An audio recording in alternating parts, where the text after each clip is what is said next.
Hi, it's Dr. Nadia Brown with Doyen Leadership Institute and the new Power Profits Academy. So excited to be here today to share some tips around being addicted to your labor. Yes, I was addicted. But over the past couple of months, I've really been having this conversation with myself and paying attention. And it all stemmed from attending a broadcast that was led by one of my mentors. Now, he is notorious for saying stuff in such a way that makes you think.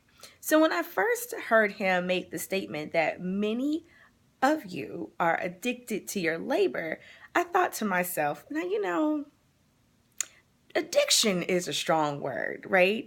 And while there are many of us that work hard, that could definitely use some help in delegating, initially I thought that he was going a wee bit overboard using the word addicted.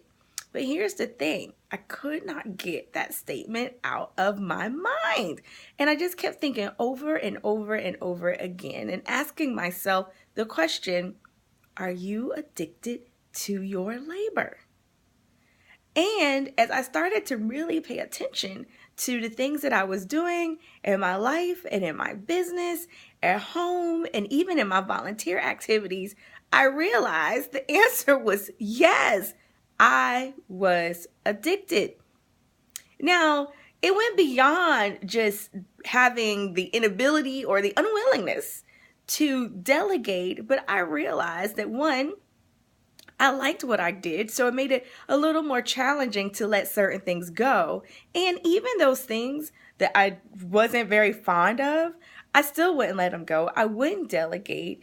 And I also noticed that if I wasn't working really, really, really hard, or things weren't being accomplished as a result of my hard work, that I just really didn't know how to feel about it. And it caused me to feel some angst and some anxiety. And I was shocked. So here I am today, and I'm in recovery. I am not perfect. I have not perfected this over the past several months, but it has definitely increased my self-awareness.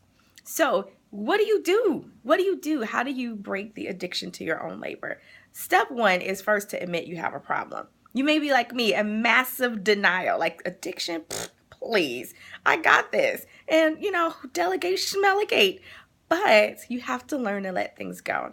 So you first have to have that talk with yourself in the mirror and admit that there is a problem. And identify the areas where there's a problem. It could be at work, it could be at home, it could be in your business, it could be your volunteer activities, it could be all of the above. But you want to pay attention to that. And you first have to admit that, you know what, self, we have a problem.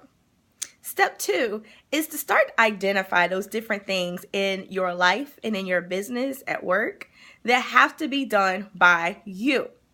So for instance, I like having a clean house. My husband, Toby, likes having a clean house, which includes, vacuuming and doing laundry and mopping and cleaning the toilets and dusting. And we live in the desert, lots and lots of dust, But here's the thing.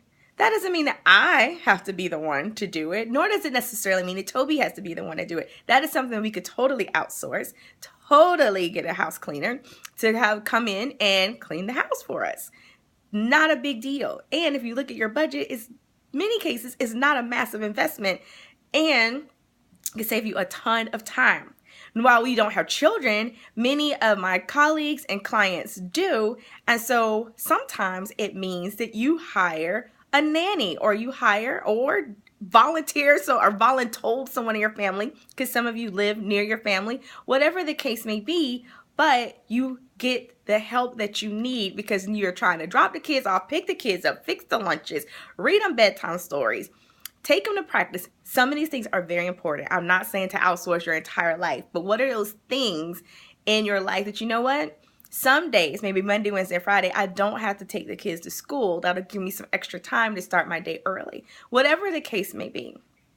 Looking in your business. Part of the reason why my newsletters haven't been going out is because I haven't been relying on my team to help get them set up and scheduled to go out. I don't have to do that.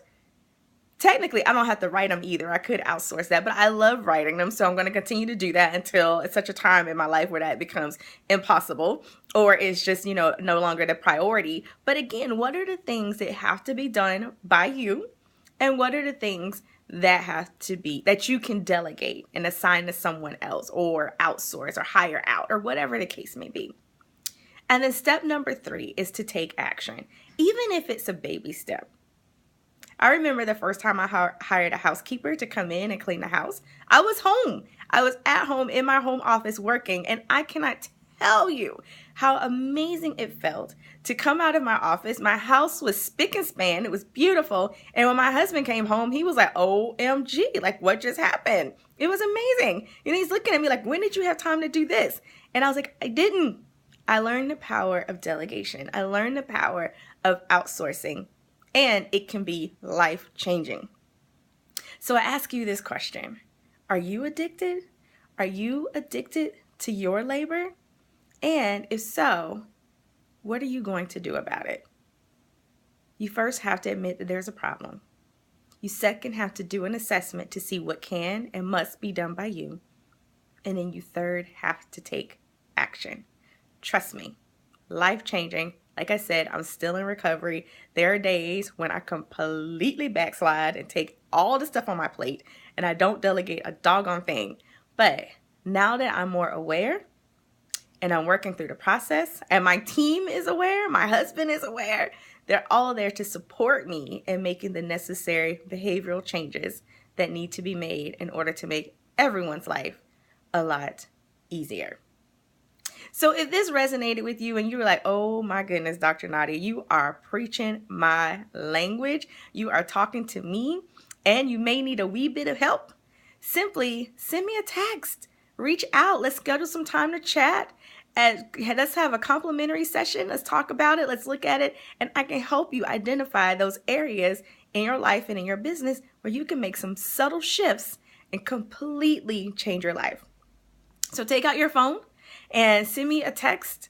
Text your first name, your last name, your email address, and your best contact number. And send the word addiction. Text the word addiction to 480-236-5106. Again, text the word addiction to 480-236-5106. Include your first name, your last name, your email address, and your best contact number. Again, you're like, Dr. Nadia, girl, we need to sit down and have a conversation because you are stepping all up on my toes. Then you definitely want to take some time. Let's sit down. Let's chat. Trust me, I get it. I feel you. Let's identify those things that you need to just let go of and put together a plan so that you can get the support that you need in your life and your business. So go ahead, take out your cell phone, text the word addiction to 480-236-5106. Include your first name, your last name, your email address, and your best contact number. And me or someone from my team will give you a call, schedule some time for us to chat, and we will help you to put together your recovery plan to break your addiction to your labor. Thank you so much for joining me today. I look forward to chatting with you again very soon. This is Dr. Nadia Brown, your champion for womanpreneurs. I'll talk to you later. Bye-bye.